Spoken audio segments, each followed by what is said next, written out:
Kawan-kawan, hari ni aku sedih sebab tajuk hari ni nak diceritakan pun tentang kesedihan bila masuk penjara.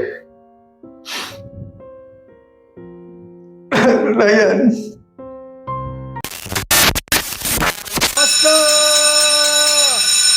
Here we complete our chapter.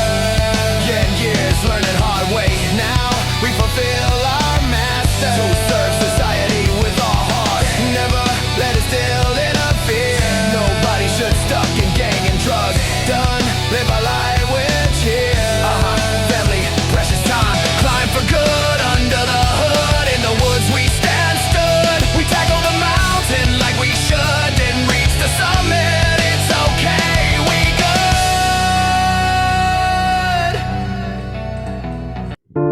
Sedih. Tengok sana bersedih, sini bersedih. Berbual sedih, tak berbual pun sedih. Borak sedih, tak borak pun sedih.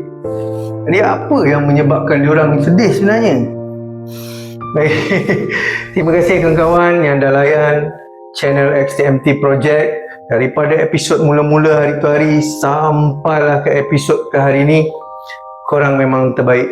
Dan aku cuba untuk menyajikan korang cerita-cerita di dalam penjara Reman ni yang berkaitan, mungkin related dengan kehidupan korang, mungkin korang pun pernah lalu benda ni, dan mudah-mudahan menjadi kekuatan, semangat, iktibar bagi perjuangan kita semua, betul?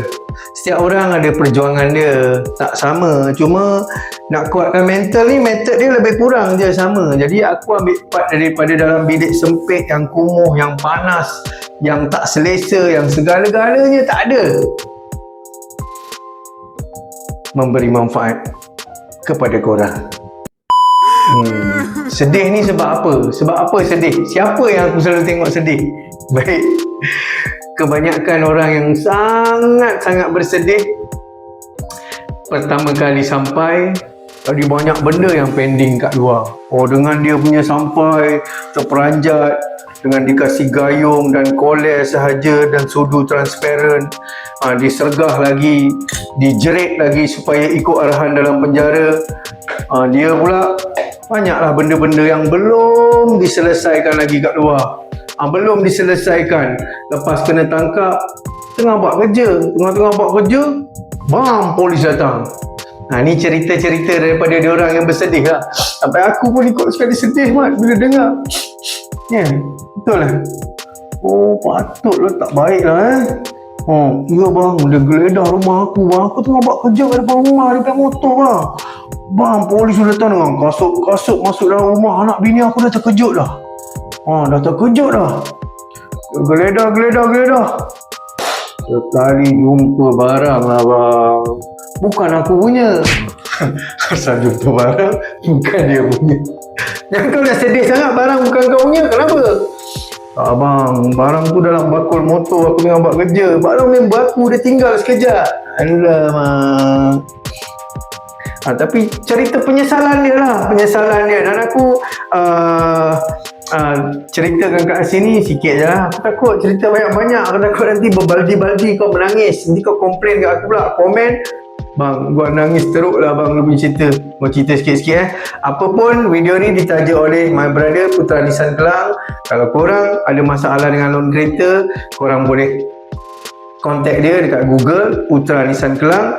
Kereta macam-macam, cap merah, cap hijau, cap hitam, semua dia boleh uruskan.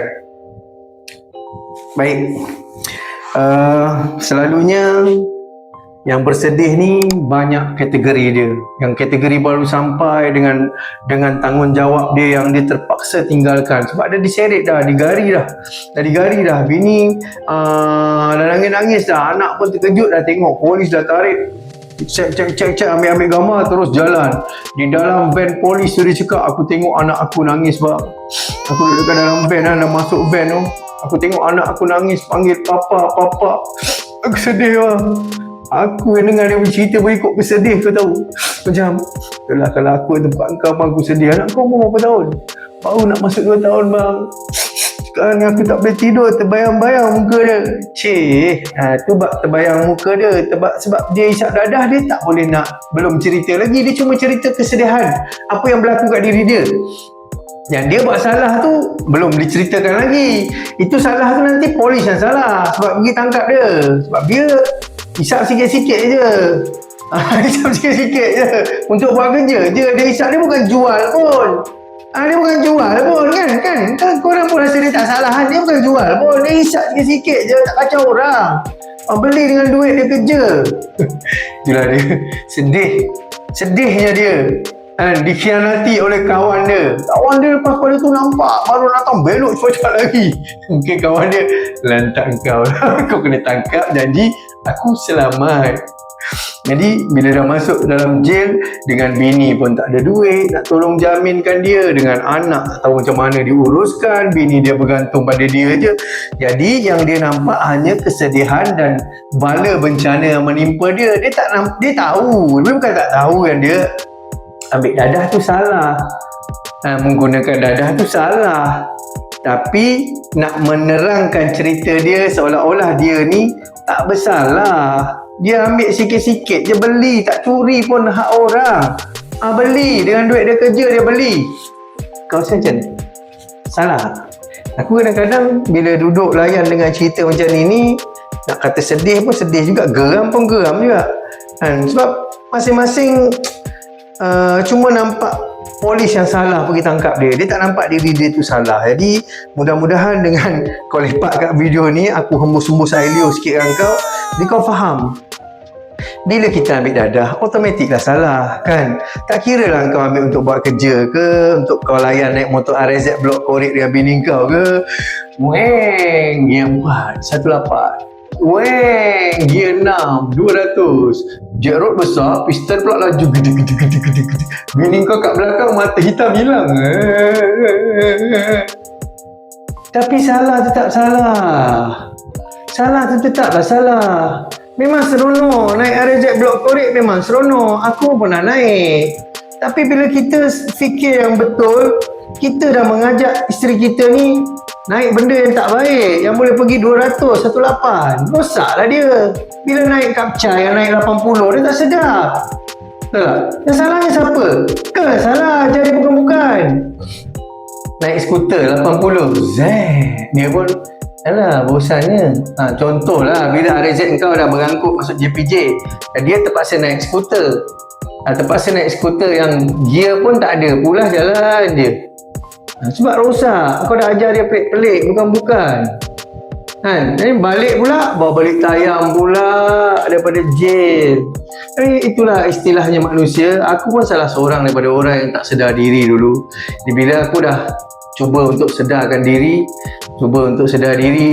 belajar, balik kepada asal, dan aku faham dan aku rasa kenal. Sebab aku rasa kenal lah orang-orang yang dalam mental dadah ni, sebab tu aku buat video ni.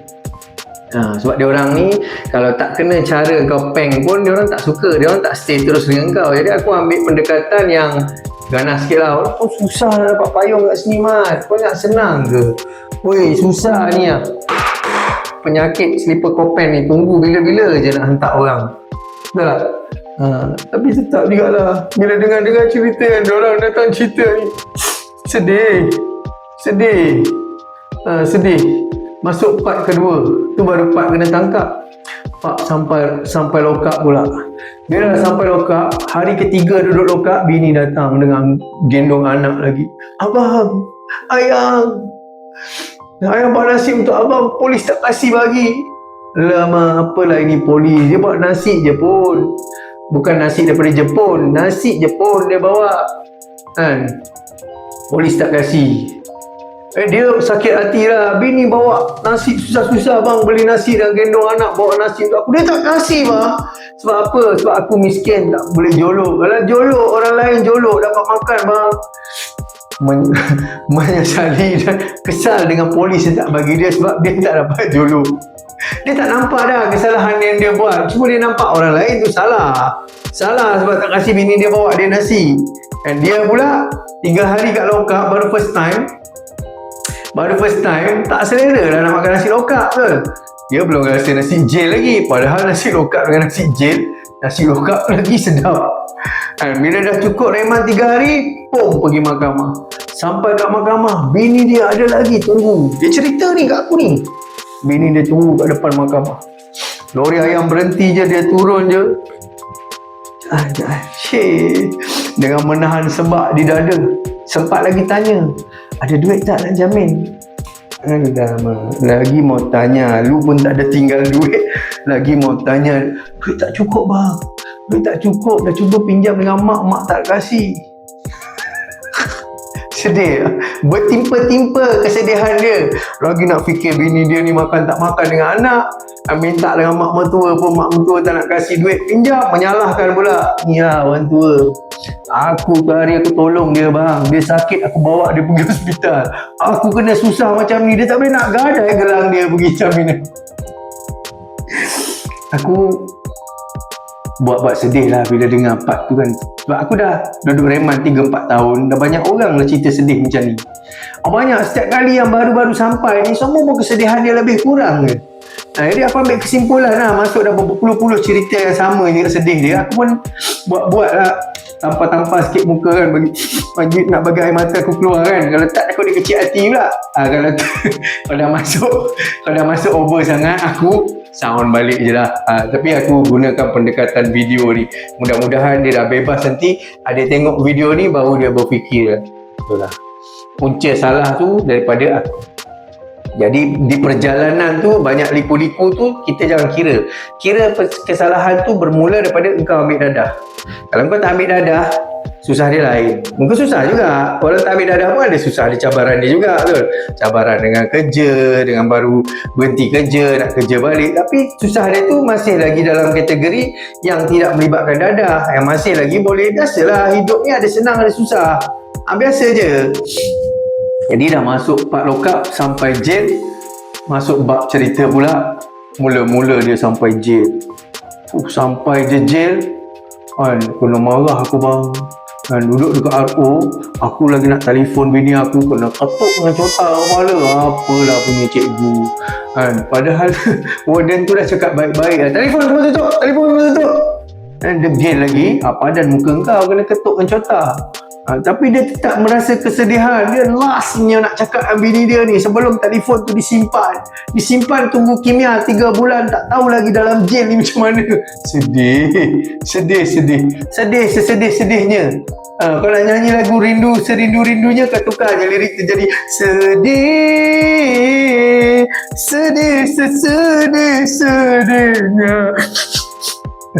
Sedih mat.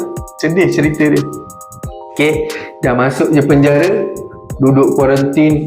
Punyalah dia cerita, susah lah bang kan, susahnya hai. Dah lah aku ni baru sampai kena marah kan. Macam ni rupanya jail cuma nampak kesedihan saja. Dan sebenarnya pula kan, kesedihan yang aku ceritakan ni 3 bulan pertama je. Nak tahu 3 bulan pertama dia macam mana? Tunggu nantilah version lain yang aku buat. Okay, baik. Bila dah sampai kat dalam penjara, cerita sedih.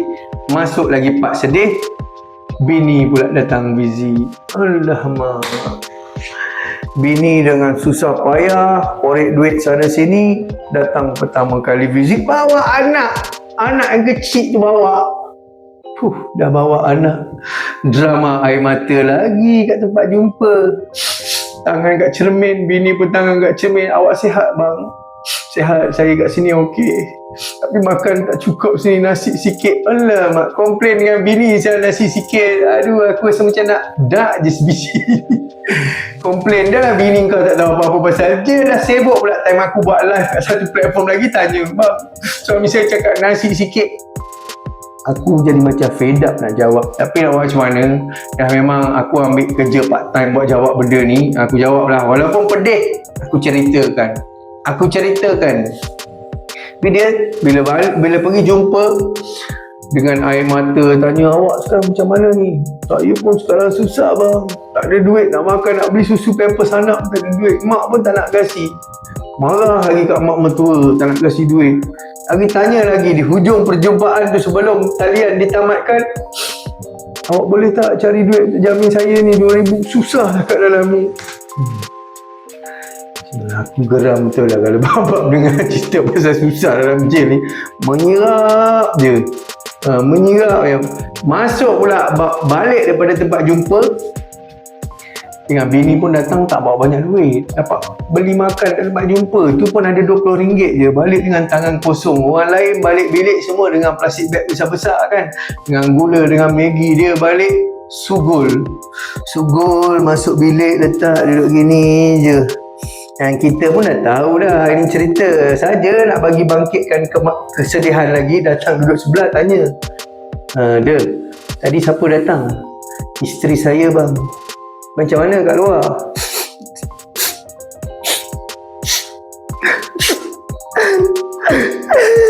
Terus air mata lagi.